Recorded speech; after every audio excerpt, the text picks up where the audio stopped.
Welcome to DPM 30T। और QA का solution है। पहला क्वेश्चन क्या बोल रहा है? During a fund riser event for the elderly people, apart from all the members of the organizing committee, a huge number of volunteers also donated some amount of for the noble cause। ठीक है। The member of organizing committee made an average contribution of 1100 and this sum comprised of 88%। मतलब मान लो कि ये जो committee member है, जिसको हम मेंबर लिख देते हैं सीधा, उसने एवरेज कितना डोनेट किया है? 1100। ठीक है। और ये टोटल जो बन रहा है वो कितना? 88% ऑफ द टोटल रेज जो हुआ है अमाउंट, उसका 88% है। The number of members in the organisation committee is 40% more than the number of volunteers. मान लो कि नंबर ऑफ वॉलेंटियर्स वी थे, तो नंबर ऑफ मेंबर्स कितने हो गए? 1.4 वी, क्योंकि 40% ज्यादा है। फाइंड द एवरेज कंट्रीब्यूशन पर person made by the volunteer. ठीक है। अब टोटल अमाउंट का 88% ये मेंबर्स ने ही रेज कर दिया है, और 1.4 वी जितने मेंबर्स थे, और एवरेज उतने 1100 जितना पर पर्सन एवरेज उतना फंड रेज किया है। तो total fund raise by the members कितना होगा? 1100 इंटू 1.4 भी, है ना। और ये 88% है ना। तो जो वॉलेंटियर ने रेज किया है वो कितना होगा? 12%। तो 12% कितना होगा? सीधा ही यहां से रेशियो ले लेते हैं। 1100 into 1.4 V into 12 divide by 88। ये कितना होगा? 100 इंटू 11, 11 8 जा, ये 2 4 जा, 3 4 जा, यहाँ से 2 से 0.7, है ना। तो 100 इंटू 0.7 70 इंटू 3 210, मतलब 210 वी जितना वॉलेंटियर ने टोटल फंड रेज किया होगा। टोटल नंबर ऑफ वॉलेंटियर्स कितने? वी है, तो उसका एवरेज कितना आया? एवरेज रेज्ड फंड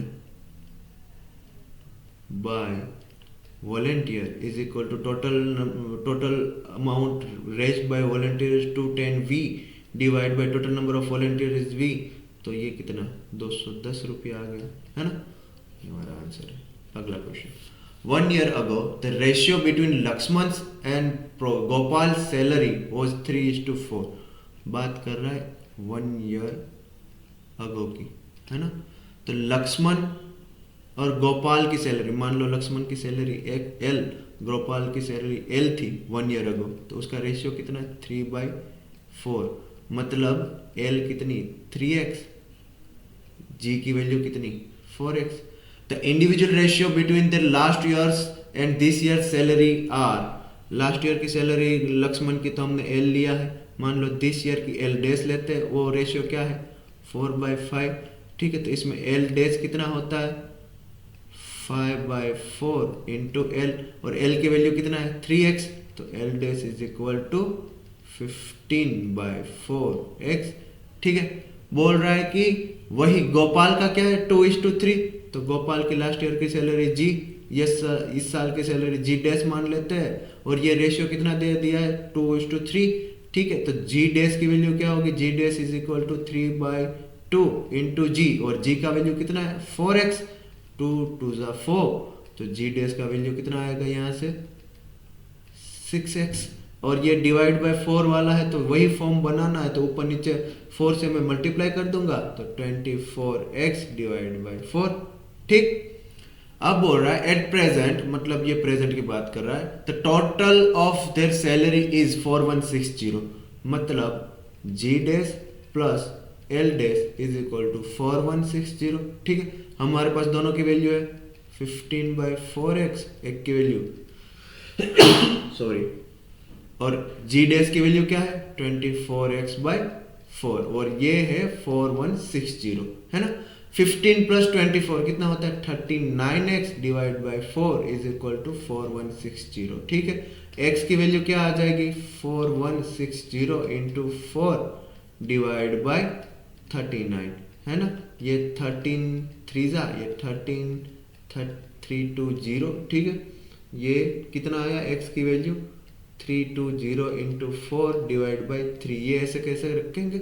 और पूछा क्या है, the salary of Gopal's now, Gopal's now की सैलरी कितने है, G dash is equal to 6x, 6x की वैल्यू हमको पता है 320 इंटू 4 डिवाइड बाई 3, 3 टू ज़ा 4 टू ज़ा 8, 8 इंटू 32, 8 दो 16, एक कैरी फॉरवर्ड, 8 या 24 और 25, 2560 रुपीज़ है ना, इतना सैलरी है गोपाल का प्रेजेंट में। Question answer B. अगला question, in an election 3 candidate A B and C, है ना, 3 कैंडिडेट है इलेक्शन में, A gets 50% more votes than B, मान लो कि बी ने x वोट्स मिला है तो ए को 50% मोर 1.5x मिला होगा, ठीक है। आगे बोल रहा है ए also beat C bye 18,000 vote, मतलब सी को 18,000 वोट कम मिले होंगे क्योंकि ए ने बीट किया है सी को, तो 1.5x से 18,000 कम वोट मिले हैं, है ना। If it is known that B gets 5% more votes than C, मतलब बी को अगर x मिला है तो c को क्या मिला होगा, x डिवाइड बाई 1.05, क्योंकि b को 5% ज्यादा मिला है ना, तो इसको 5% कम मिला। तो find the number of voters on voting list given that 90% of voters in the list votes, मतलब 10% ऑफ वोटर्स ने वोट ही नहीं किया है और 9 वोट्स आर इलीगल, तो ऐसा नहीं है कि डमी बना के लाए, है ना। तो हमको पता है कि c की वैल्यू x डिवाइड बाय 1.05 भी है और ये भी, दोनों को इक्वेट करके x की वैल्यू निकाल लेंगे, 1.5x minus 18,000 is equal to x by 1.05, है ना। तो 1.5x minus x by 1.05 is equal to 18,000, है ना। ये क्या होगा, 1.5 इंटू 1.05 कितना होता है, 1.575 x minus x divide by 1.05 is equal to 18,000, ठीक है। तो यहाँ से ये क्या हुआ, 0.575x और ये 18,000 इंटू 1.05 कितना होगा, 18,900, ठीक है। तो यहाँ से x की वैल्यू कितनी आएगी, 18,900 डिवाइड बाई 0.575 कितना होता है, 32,870, है ना। x की वैल्यू ये आ गई। हमको पूछा क्या है, given that 90% of voters in the list, पूछा कि find the number of voters. पहले तो ये टोटल कितने हैं, अभी a plus b plus c के टोटल वोटर्स, a का कितना 1.5x, b का कितना x, c का कितना है x डिवाइड बाई 1.05, ठीक है ना।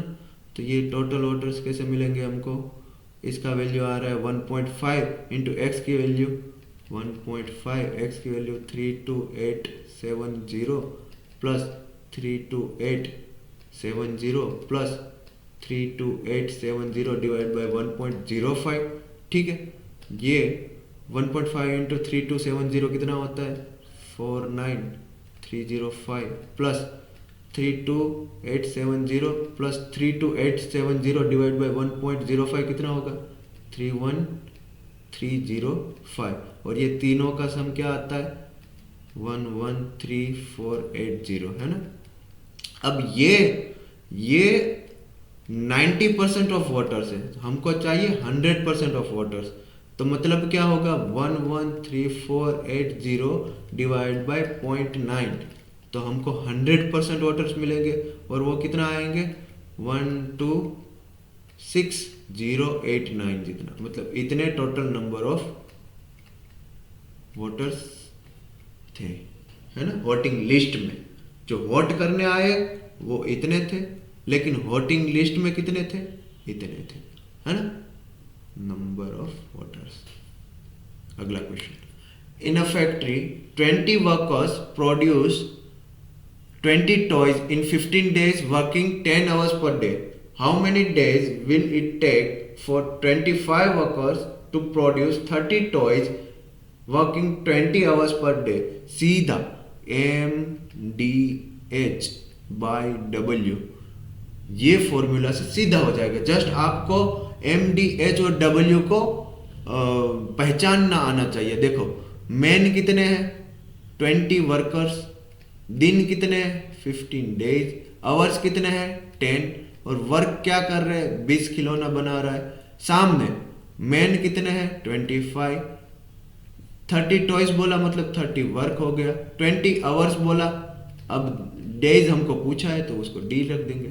ये 20 से 20 कैंसिल आउट, ये 0 से 0 कैंसिल आउट, ये 5 फाइजा, ये 3 फाइजा है ना, ये 2 फाइजा, 5 से 5 कैंसिल आउट, तो डी का वैल्यू क्या आया 3, ये 3 तो यहाँ था ही, ये 3 यहाँ डिवीजन में, यहाँ जाके मल्टीप्लीकेशन में 3 इंटू 3 9 डेज है ना, ऑप्शन बी। अगला question, a Hunter position on a tree branch fires 2 shots with a 76 second gap between them. A lion running away swiftly hears these shots 83 seconds apart. Given that the speed of sound is 332 meter per second, determine the speed of lion. मान लो कि ये कोई tree है और यहाँ वो shooter बैठा है ना, गन पॉइंट करके, ठीक है, और मान लो कि ट्री के नीचे ही एक लायन है ना, हाँ वो लायन मान लो लायन है, ठीक है। पहला जैसे ही गन उसने फायर किया पहली बार फर्स्ट टाइम, तब मान लो कि दोनों यहीं पे ही था, जैसा ही इसने सुना ये लगा भागने, लायन है ना, ये भागने लगा। आफ्टर 76 सेकेंड इसने दूसरा गन फायर शॉट किया, ठीक है, और ये लायन यहां पहुंच गया था, मान लो कि x डिस्टेंस उसने काट लिया था है ना, तो यहां से जब 76 सेकेंड के बाद उसने गन शॉट किया, गन फायर किया, तब जो आवाज आया वो उसको आया 83 सेकेंड के बाद है ना। उसने फोड़ा था 76 सेकेंड में, लेकिन ये भाग रहा था, यहां से आवाज दूसरी बात का जो हुआ, अब डिस्टेंस बढ़ गया है, तो वो आवाज की स्पीड से इसको मीट हो ये दोनों, तब उसको सुनाई देगा। तो वो 7 सेकेंड लगाया आवाज को वही डिस्टेंस कवर करने के लिए, और इसको कितना सेकेंड लगा 83 सेकेंड लगा वही डिस्टेंस कवर करने के लिए लायन को। मतलब अगर सेम डिस्टेंस कांस्टेंट है ना, डी कांस्टेंट हो तो स्पीड टाइम का इनवर्सली प्रोपोर्शनल होता है। तो speed of lion divide by speed of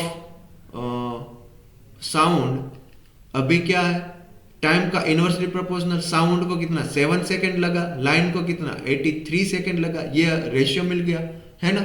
और स्पीड दे दिया है हमको साउंड का, कितना है speed of lion divide by 332 7/83 है ना। तो speed of lion is equal to 332 into 7 divide by 83, 3 हाँ यानी कि 83 4 जा और 4 7 जा 28 मीटर पर सेकेंड, ठीक है। तो 5 क्वेश्चन थे, इजी क्वेश्चन थे। मिलते हैं फिर से अगले डीपीएम में। Thank you.